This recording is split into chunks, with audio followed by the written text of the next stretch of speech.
The pies sat cooling on the long plank table like a row of small brown moons, and outside the window a line of wagons and buggies stretched down the lane past the fence and out of sight, 40 families deep, each one come to claim what they had put their name against 3 weeks before.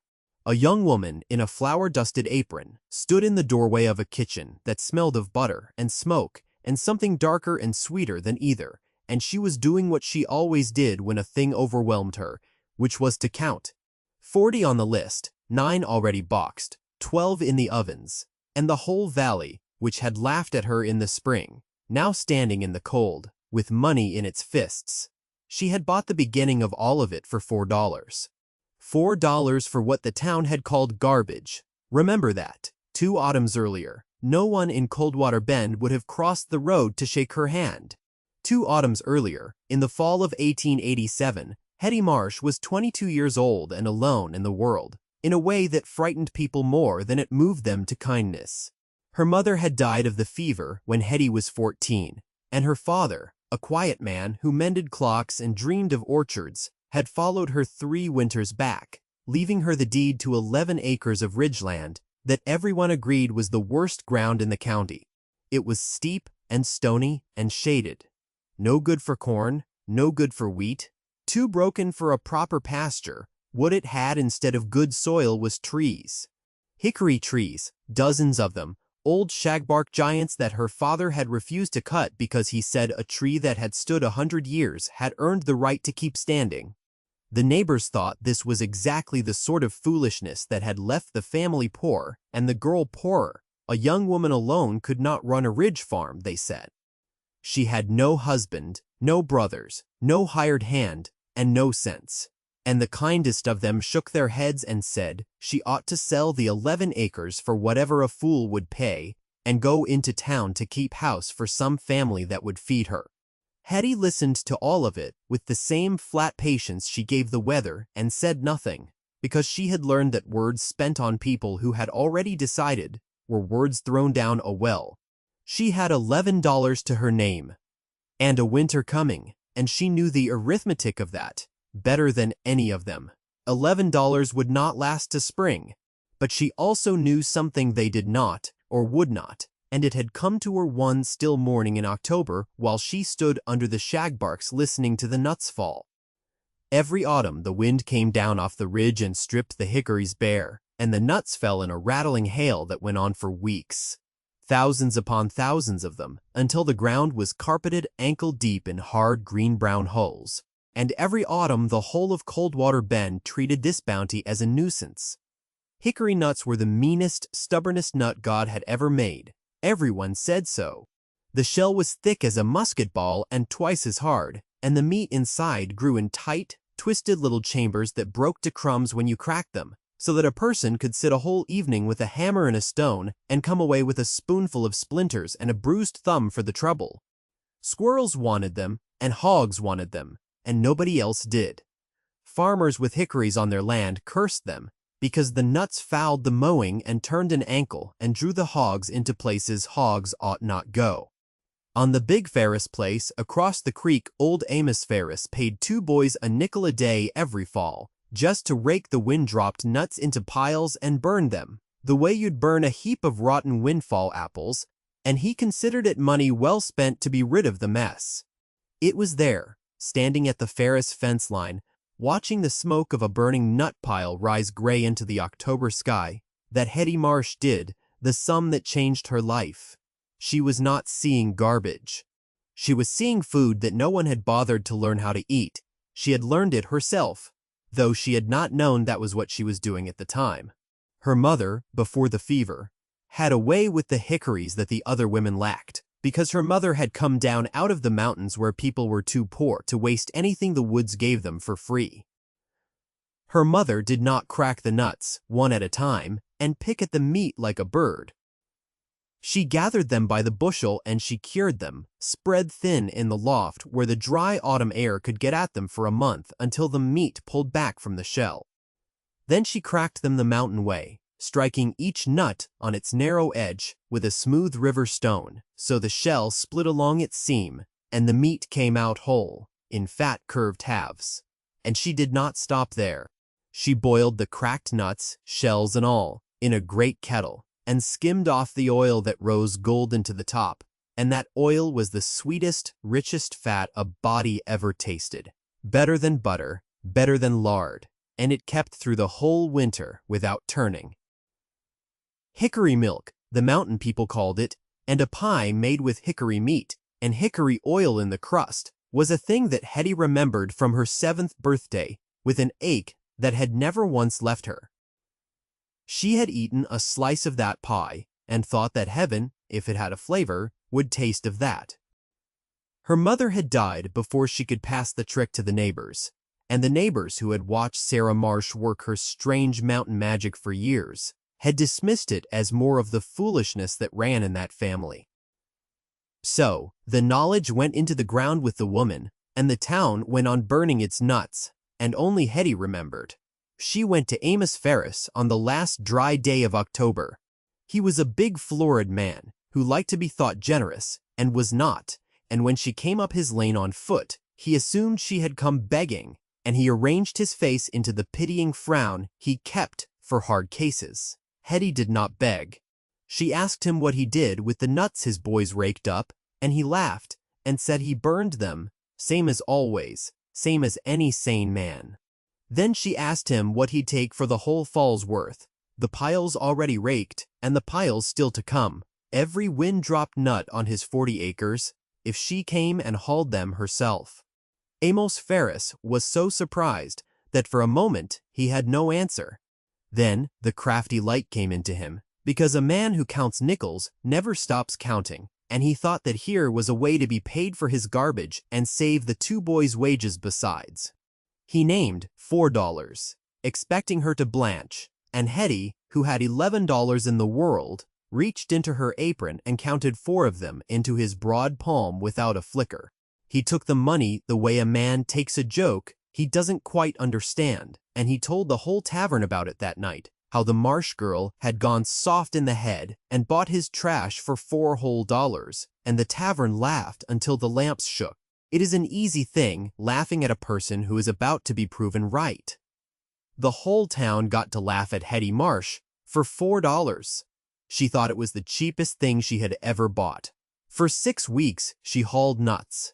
She had 1 old ox and a sledge with a cracked runner, and she went down the ridge and across the creek to the Ferris place every morning in the freezing dark. And she loaded the sledge until the ox groaned, and she brought it back and unloaded it, and she went again and again and again. Her hands, which had been rough already, split open across the knuckles and healed and split again until they were the color of the hulls themselves. The town watched her do it and shook its heads.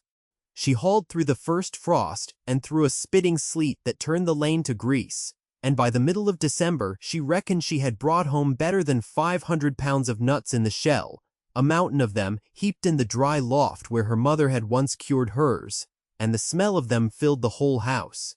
Green and bitter and full of promise. 500 pounds. She had done the arithmetic on that, too, sitting up nights by a single candle to save the oil.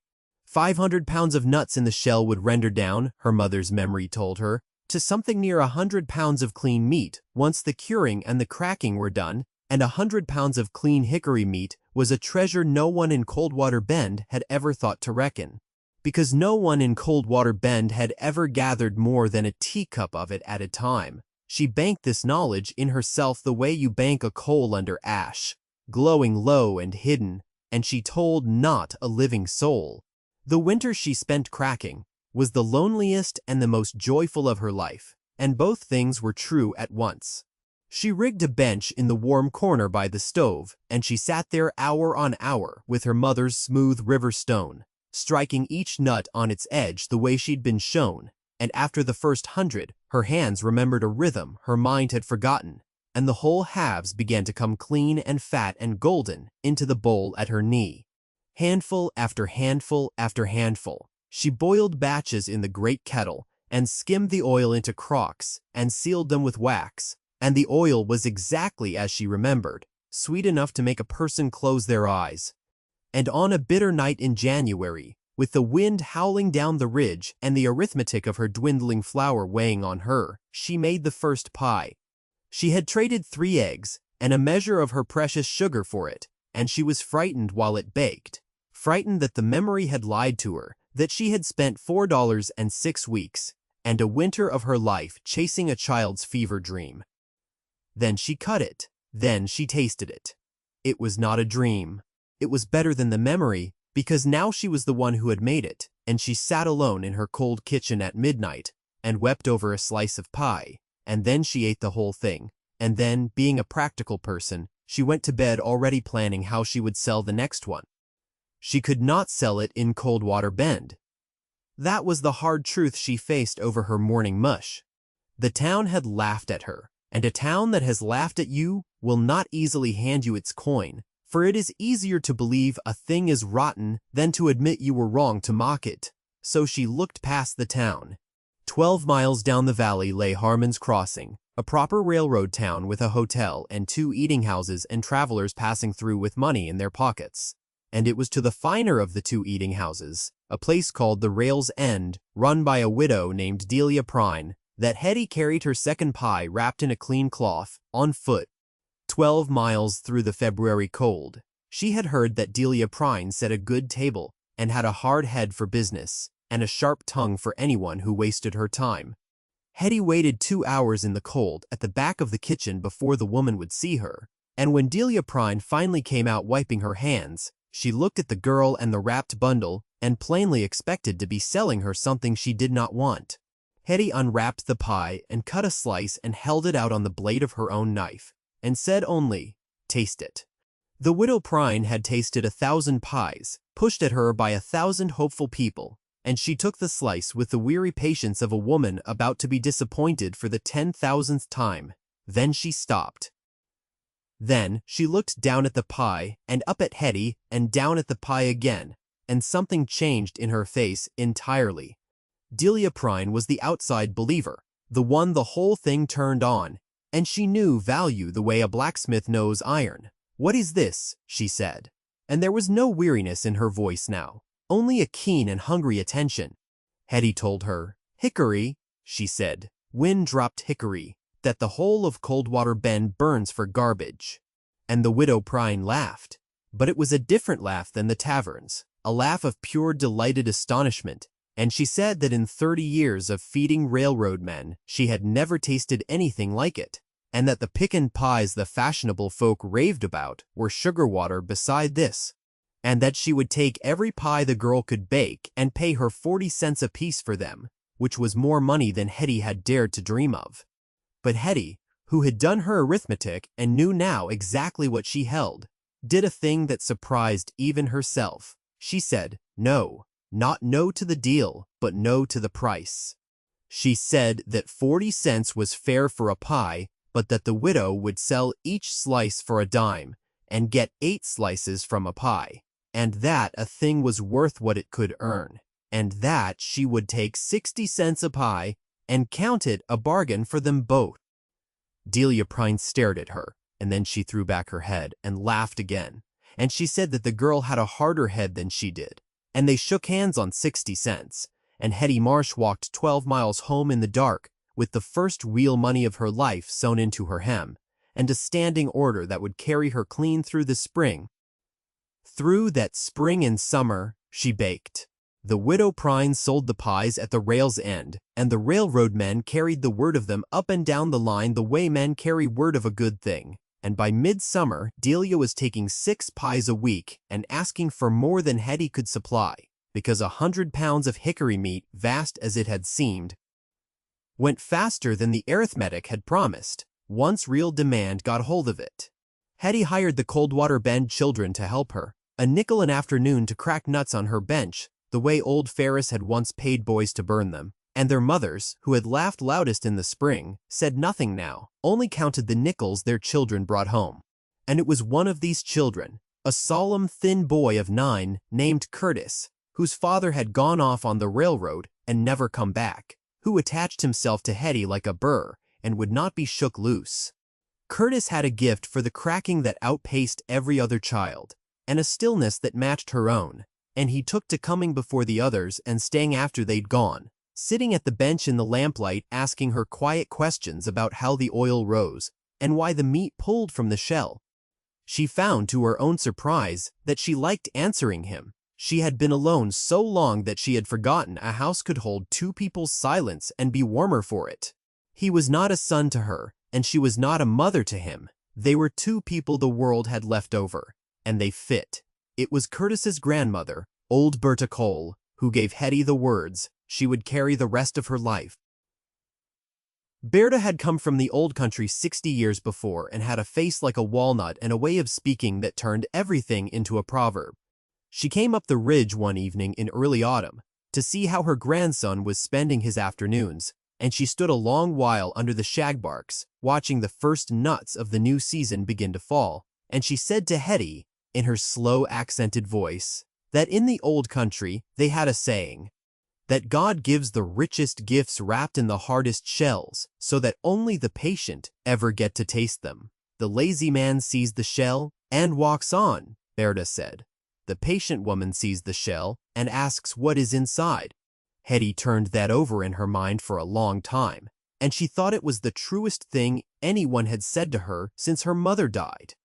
Berta became a fixture at the Ridge farm after that, sitting by the stove with her endless mending, dispensing her proverbs and her memory of the old country ways, and she taught Hetty tricks of the curing and the storing that even Sarah Marsh had not known, so that the second autumn's harvest kept sweeter and longer than the first.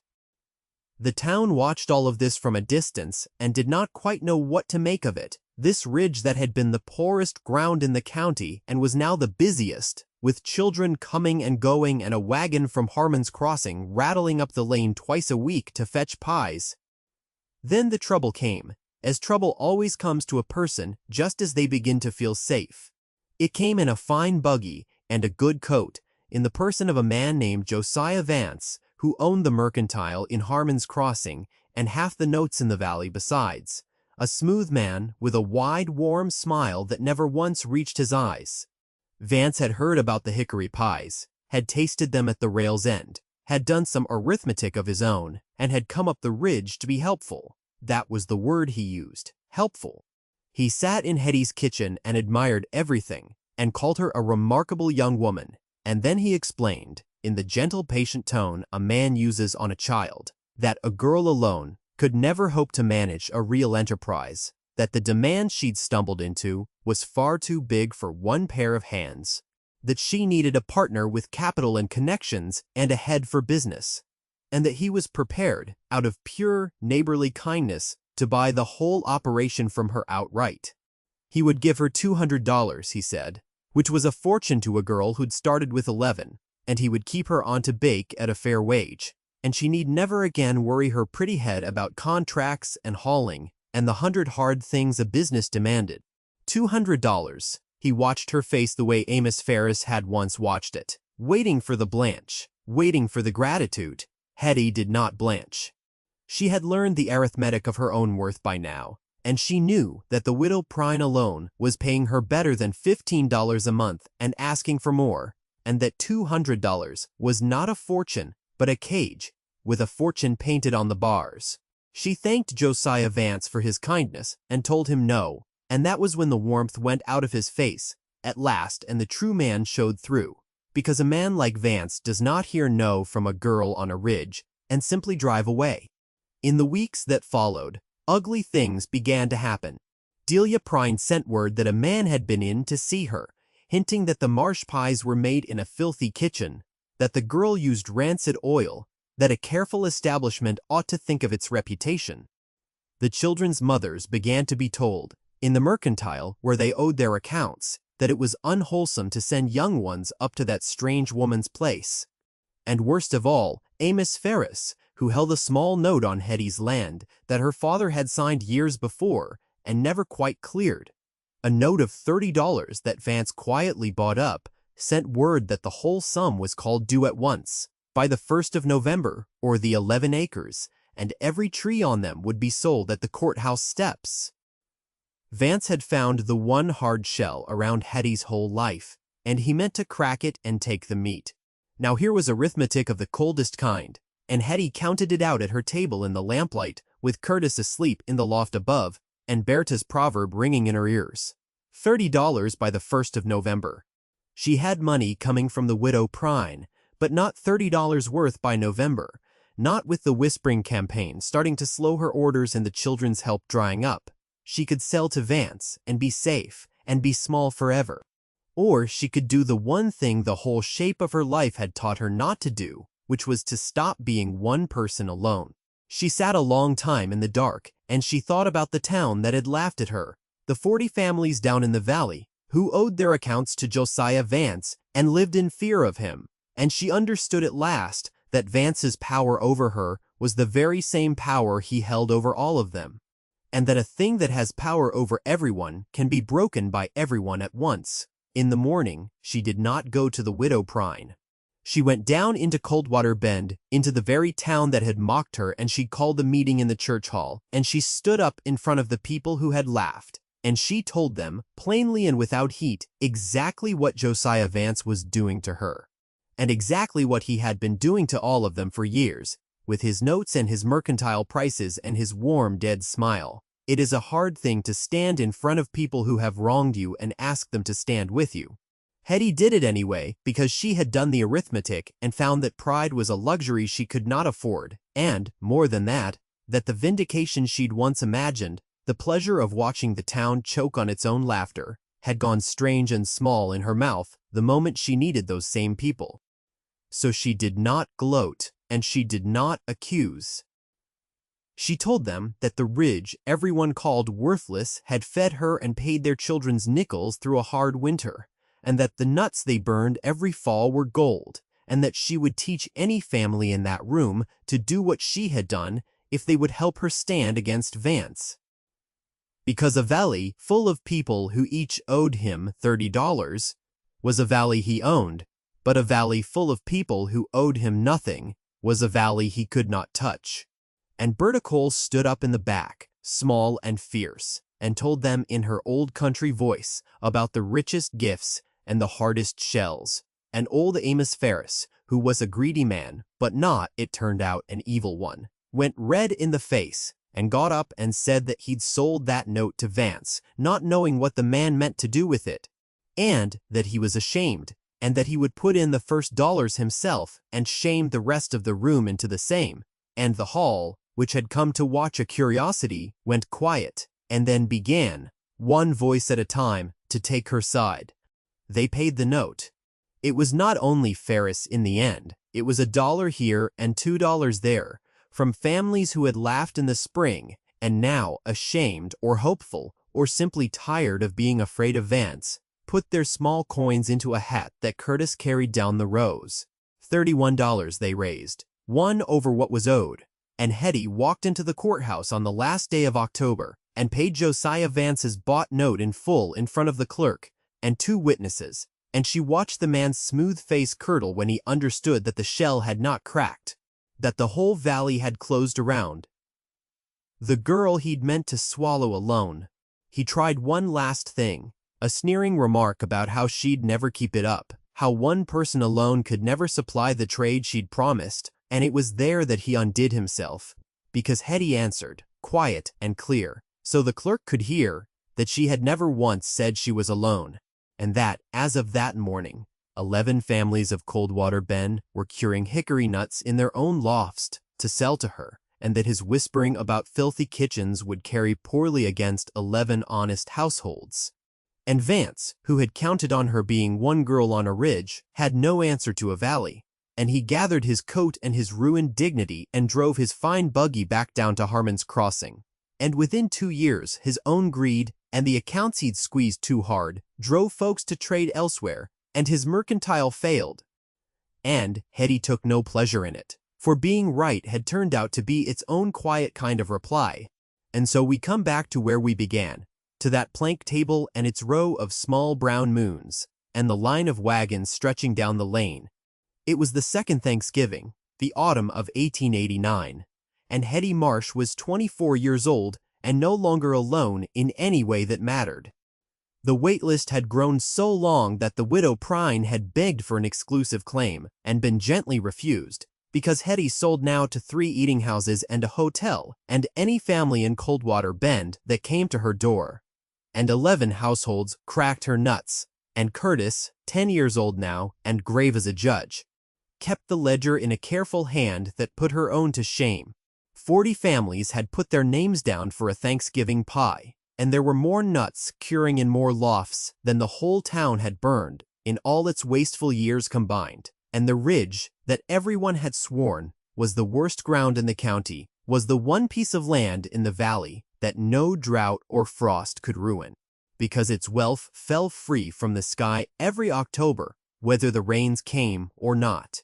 She stood in her doorway with the smell of butter and smoke and something sweeter than either all around her, and she thought of her mother's magic and Berta's proverb, and $4 counted into a fat, greedy palm, and she understood that the town had not, in the end, been laughing at garbage. They had been laughing at a coal banked low under ash, and now it had caught, and it was warming the whole valley. God gives the richest gifts, old Berta liked to say, watching the wagons come, wrapped in the hardest shells, so that only the patient ever taste them. And Hetty Marsh, cutting the first slice of the first pie for the first family in line, had learned to be patient, and now the whole world had come up the ridge to taste what she had found.